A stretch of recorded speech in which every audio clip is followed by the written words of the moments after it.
Say guys for the people yo yeah tafamba usiku izvozvizvi but ndiri kufanira kuti basa redu razoita guys. Dangotenda murungu wedu panapa andibatsira kugadzira mota yangu guys. Mota yangu yanga iti fotototo ndikanga ndakuti isha zvatovharana mwari we ndobva murungu ati no basa ngarikontinye ichigasa mota inde kupi kubasa. Saka mota yedu yazoita but yazoita zvayo kuma 33 ndichitenda murungu wedu. Thank you very much murungu dunhu nekundibatsira kuti mota yangu inge ichifamba because zvatitorera kubva makuseni kusvika kuma 3 tichigasa but now tava kunoku basa redu razoendera zvakanaka. Ndakutotya kuti zvino zvichafamba zvakanaka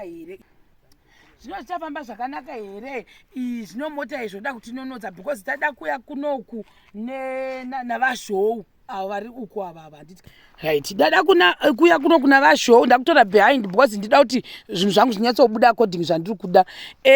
Murungu wedu akaona nikirikini decking handiti inonzi decking yakaitwa kuistand yahombe yaiya iri mugokwe town kuma red roof ndobva atonditi zvamaitirwa navazhou izvo ndiri kuzvidawo kuti zviitwe kupi kwedu ukugwanika. Saka ndoda kuti vazhou kana vachiripo lucky enough vazhou vane brother yavo inogara mugokwe center ndobva ndatovabata because vaifanira kunge vakaita U10 but ndakabva ndavabata vakuenda kubhazi. Vazhou ndobva vati no problem tinoita basa. Saka ndo zvamuri kuona vazhou mhorosai vanhu vana vemashama renu ndinofara chaizvo nebasa renyu nokuti munovasapota. Saka ndinotenda kuti mavaitira zvakanaka nokuti mota yavo yanga isafambe. Saka ndinotenda chaizvo kuti tafamba nenguva ichiripo nokuti mota yapedza kugadzirwa nguva ichiripo. Saka taita basa redu ratopera. Aya ndo mamiriro emasockets edu kubvira munomu mubedroom mustoreroom muno mustoreroom ndobvapo toenda mulounge umu ineti point yesocket taura mchana point yesocket apa point yesocket apa ndo pane board redu rema MCD ndozoya ino kitchen yedu iyi ndiyo kuka yedu iyi yekustove. Stove yedu ichange iri pawindow apa pachange pane window kuno uku takuenda kubedroom kuno bedroom rino iri socket tobvapo toenda kubedroom uku kone panapa isocket futi yebedroom rimwe rechipiri tozoya isocket yebedroom rechitatu ndopakaperera masockets edu. Izvi zvinobatsira kuti ipapa wiring yavo inenge yanguva 50 meters vatokwanisa kutenga mawaya emasockets pane kuti vanga vachaita ma 300 meters apa vakutenga 50 meters. Saka the difference inge yatosiyana 250 inenge yatoshotena. Hapana maround box, hapana masaddles, hapana mascrew, hapana macoupling akawanda. Asi kana anga achina nemudenga yaita mameters akawanda, yaita masaddles akawanda nemascrew akawanda nemaround box. Saka yaita zvinhu zvakawanda. Saka apa inenge yashotena zvakanyanya. Kana labor yacho hauite 1 hour uchiita wiring inongoita nguva diki watopedza. Alright. Asi maita chirungu mazvijaira zvinhu izvi ndachiona nechipepi chenu ndikati kuva kuitei kwava alright. Saka dangoti mutsanangure pane zvinhu zvandadzidza zvakati wandei vazhou pamusana pedecking yenyu iyi inonzi decking. Alright, matems anondiconfuse. Alright.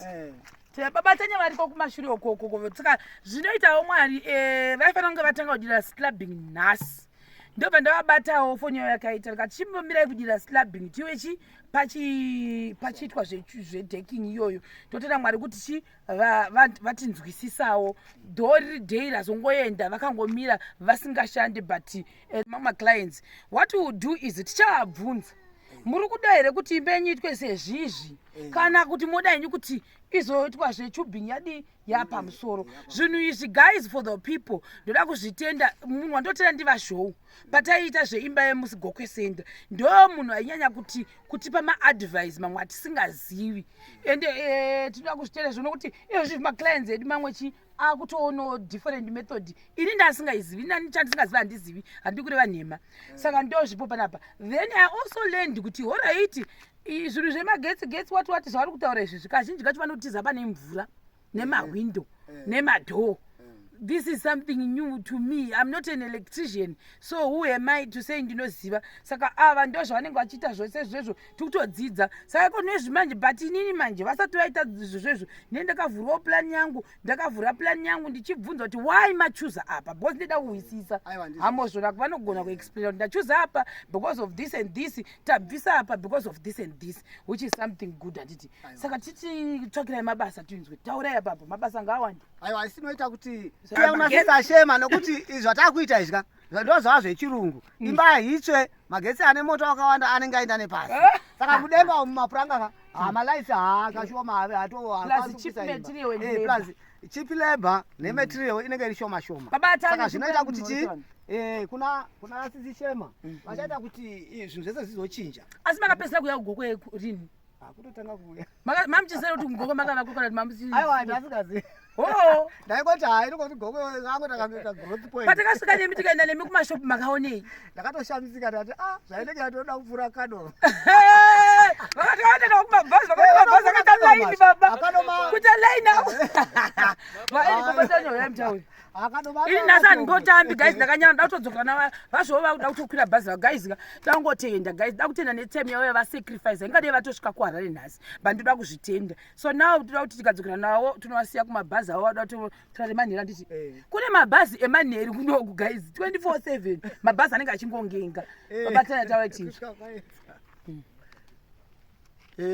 mhore mashamarini tinotenda nebasa ramunotipa kunyanya shema mukambata iye neso matoti ngotibata saka tinozvitenda izvozvo asi ndongokufarisai ndobva ndati rudo rwenyu ruhombe because time yatachitaura nasister ndatombofungidzira kuti sister vangagara kombi kuya kuno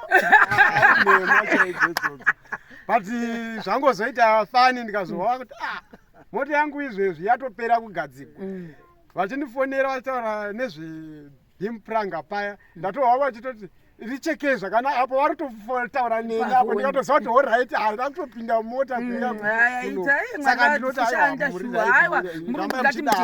tongomutenda tidaro kotambauka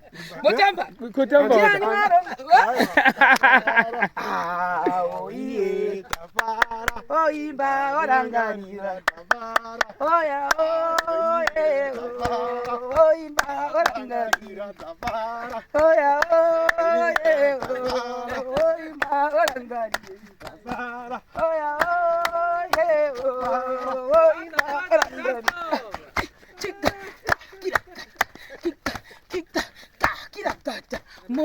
mota ya ita